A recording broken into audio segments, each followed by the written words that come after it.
Hello everyone at welcome sa ating channel. Alam nyo ba na ang simpleng pechay na madalas nating makita sa palengke ay siksik pala sa mga benepisyo para sa ating kalusugan? Kung gusto mong malaman kung bakit dapat mong isama ang pechay sa iyong pang-araw-araw na diet, manatili ka lang dyan at panoorin ang video na ito hanggang dulo. Tara, simulan na natin. Ang pechay, na kilala rin bilang bok choy, ay hindi lang basta pampasarap sa ating mga paboritong ulam tulad ng nilaga o ginisang gulay.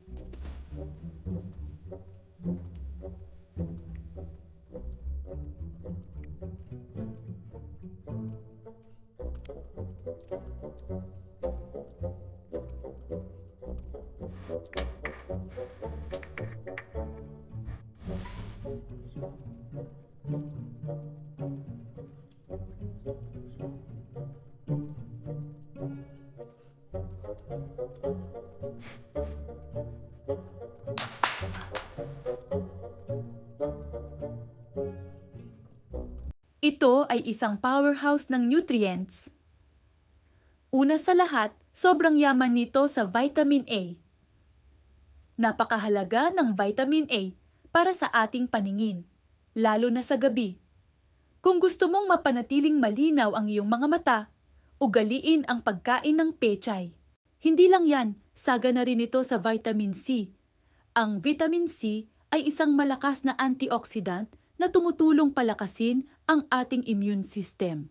Sa panahon ngayon, napakahalaga na malakas ang ating depensa laban sa iba't ibang sakit. Kaya sa bawat subo mo ng pechay, para ka na ring nagpapalakas ng iyong katawan. Isa pa sa mga bituin sa pechay ay ang vitamin K. Ano ang ginagawa nito? Mahalaga ang vitamin K para sa blood clotting at para mapanatiling matibay ang ating mga buto. Kasama ang calcium na marami rin sa pechay, ito ay isang perfect combination para sa bone health. Kaya kung gusto mong iwasan ang osteoporosis sa pagtanda, isama na ang pechay sa iyong diet. Bukod sa mga bitamina, ang pechay ay mayaman din sa minerals tulad ng potassium. Ang potassium ay tumutulong sa pag-regulate ng ating blood pressure. Para sa mga may high blood, ang pagkain ng pechay ay maaaring makatulong na mapanatili ito sa normal na level. At syempre, huwag nating kalimutan ang fiber. Ang fiber ay susi sa isang healthy digestive system. Nakakatulong ito para maiwasan ang constipation at para mapanatiling malinis ang ating bituka. Gusto mo bang magbawas ng timbang? Good news! Ang pechay ay napakababa sa calories at halos walang taba. Pwede kang kumain ng marami nito nang hindi nag-aalala sa iyong timbang. Nakakabusog ito dahil sa fiber content kaya maiiwasan mo ang overeating. Perfect ito para sa mga nagbabawas ng timbang o gustong mag-maintain ng healthy weight.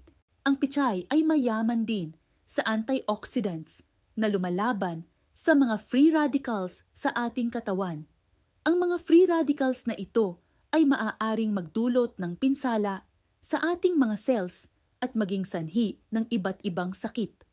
Sa pamamagitan ng pagkain ng pechay, tinutulungan mo ang iyong katawan na linisin ang sarili nito mula sa mga nakakasamang toxins.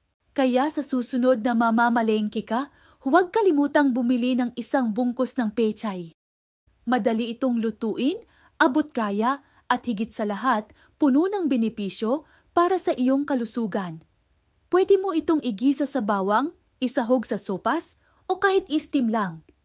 Ang mahalaga ay isama mo ito sa iyong regular na pagkain. Sana ay marami kayong natutunan sa video natin ngayon. Kung nagustuhan nyo ito, huwag kalimutang i-like, i-share at mag-subscribe sa ating channel para sa mas marami pang health tips. Maraming salamat sa panunood at hanggang sa susunod!